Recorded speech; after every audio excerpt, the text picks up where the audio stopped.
Hi, I'm Alan. And my name's Henry. And welcome to another edition of RIGHTorSHITE.net.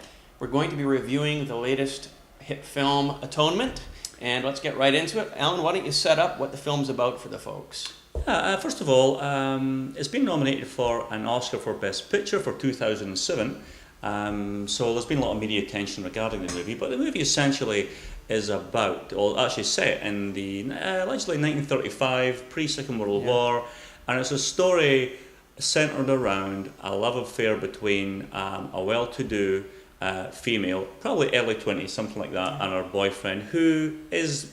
He's a commoner. For all intents and purposes, exactly, he's a commoner. He works on the estate, so there's a love affair between them, and the girl's younger daughter, who's about 12 or 13, like that, she accuses her boyfriend of some crime.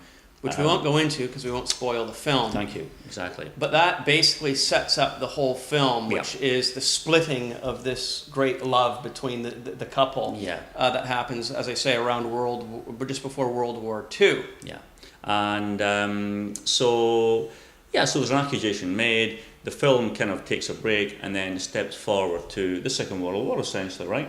Yeah, there's three set pieces in this film. There's pre-World War II. There's World War II London, which is where the girl and her sister are living. The girl and her sister are no longer on talking terms because of this tragic event. Exactly, they're not in connection. But funnily enough, they're both working as nurses. Yeah, they're both working as nurses. And the fellow, he is in the British Army over in Dunkirk. Yeah, over in northern France, and he's... dealing with the difficulties of war. Exactly.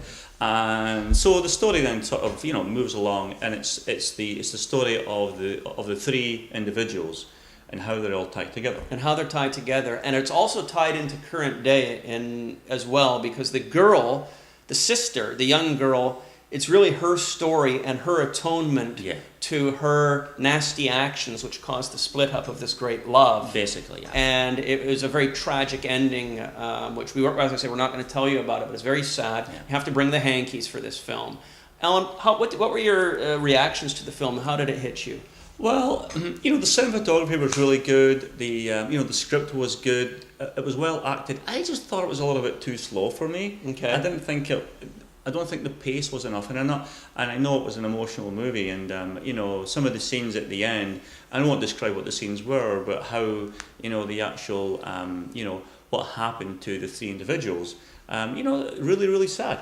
Yeah, for me, I thought it was an excellent film. I'm actually going to go out and be bold in that. I think it's the best film of the year for me. It was a very emotional film, very sad film. Had us talking well after the film ended. I was really impressed with the three set pieces. I thought they were they were very good. Very well done. Pre-World War England, World War II London, and Dunkirk. Fantastic set design. Actually, some of the scenes in the Second World War London, where the female was the nurse in the hospital, some of the scenes were actually some of the most graphic I've ever seen on a war movie. Yeah, they were really, really disgusting. Probably almost tried to replicate what it must have been like at the time. It was really awful.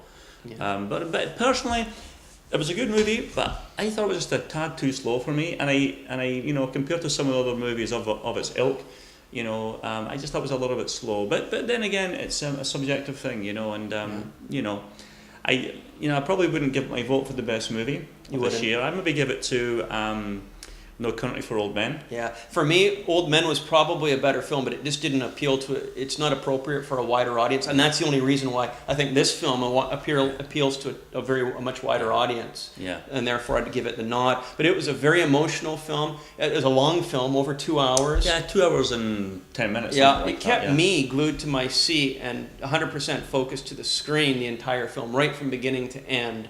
And as I say, it was very much a hanky film. Did you use a hanky? I didn't use any hankies actually, but we certainly talked about having to bring them for next time. Yeah, well, that's good. If a movie affects you that way and you're emotional, during it or after it or something, that's what it's all about for me. When you come out and you see a movie and you say, "Wow." Yeah, what a movie that was. For me, it was like that, but obviously not quite. Not for you. For me, no. But there have been similar movies like that of its type. The upper class, English gentry, a little bit of scandal going on. Yes.